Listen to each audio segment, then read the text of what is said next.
విధంగా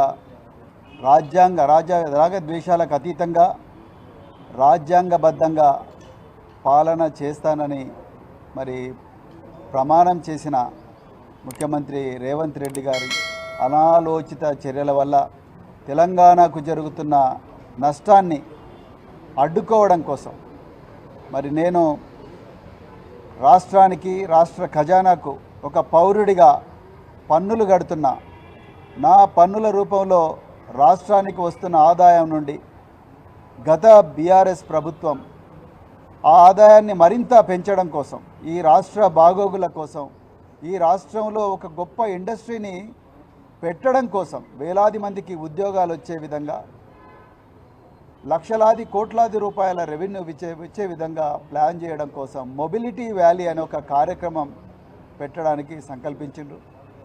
అందులో భాగంగానే మరి గత ప్రభుత్వం ఫార్ములా ఈ రేస్ అని ఒక రేసును కూడా నిర్వహించడం జరిగింది. మరి అదే రేసు ఇంకా 4 సార్లు ప్రపంచంలో ఎక్కడ లేని విధంగా జరగాల్సి ఉండే.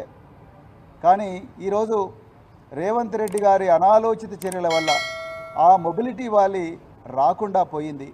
దానివల్ల ఒక పౌరుడిగా ఒక పన్ను కట్టే సిటిజన్గా రాష్ట్ర ఖజానాకు పన్నులు కడుతున్న ఒక సిటిజన్గా నాకు నష్టం జరిగింది, ఆ తెలంగాణ ప్రజలకు నష్టం జరిగింది. తెలంగాణలో వేలాది ఉద్యోగాలు వచ్చే అవకాశం చేతులారా కోల్పోయినాం మనం. మరి ఇందులో ముఖ్యమంత్రి రేవంత్ రెడ్డి గారిని కూడా ప్రశ్నించాలి. వారి పాత్రనే ఎక్కువగా ఉన్నది. వారి పాత్ర మరి ప్రభుత్వం ఆనాటి ప్రభుత్వం ఈ రాష్ట్రాన్ని గొప్పగా తీర్చిదిద్దాలి, లక్షలాది మందికి వేలాది మందికి ఉద్యోగాలు ఇవ్వాలి అన్న సంకల్పంతో మరి గొప్ప పెట్టుబడి పెడితే ఆ పెట్టుబడి నీరుగారే విధంగా ఇవాళ ముఖ్యమంత్రి మరి వ్యవహరించారు.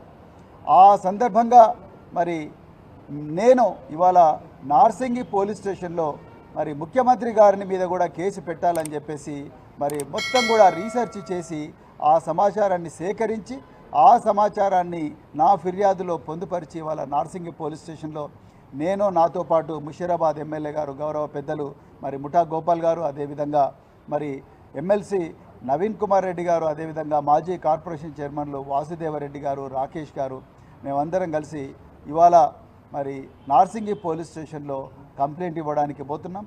మరి నార్సింగి పోలీస్ స్టేషన్లో ఇన్స్పెక్టర్ గారి అపాయింట్మెంట్ కూడా నేను తీసుకున్నాను. మరి తప్పకుండా వారు ఈ కంప్లైంట్ తీసుకొని దీనిని ఎఫ్ఐఆర్గా రిజిస్టర్ చేసి రేవంత్ రెడ్డి గారిని కూడా ప్రశ్నించి తెలంగాణ ప్రజలకు జరుగుతున్న అన్యాయం, మరి తెలంగాణ చేజేతుల ఎన్నో గొప్ప అవకాశాలు కోల్పోతున్న వైనాన్ని అడ్డుకోవాలని చెప్పి ఆ కేసును పూర్తిగా పరిశోధించాలని చెప్పేసి మరి నేను పోలీసులను కోరబోతున్నాను. అందులో భాగంగానే ఈరోజు మేము నార్సింగి పోలీస్ స్టేషన్లో పోయి అక్కడ కంప్లైంట్ దాఖలు చేస్తున్నాం. జై తెలంగాణ. వివరాలు నార్సింగి పోలీస్ స్టేషన్ దగ్గరనే పోలీసులకు ఇచ్చిన తర్వాత బయటకు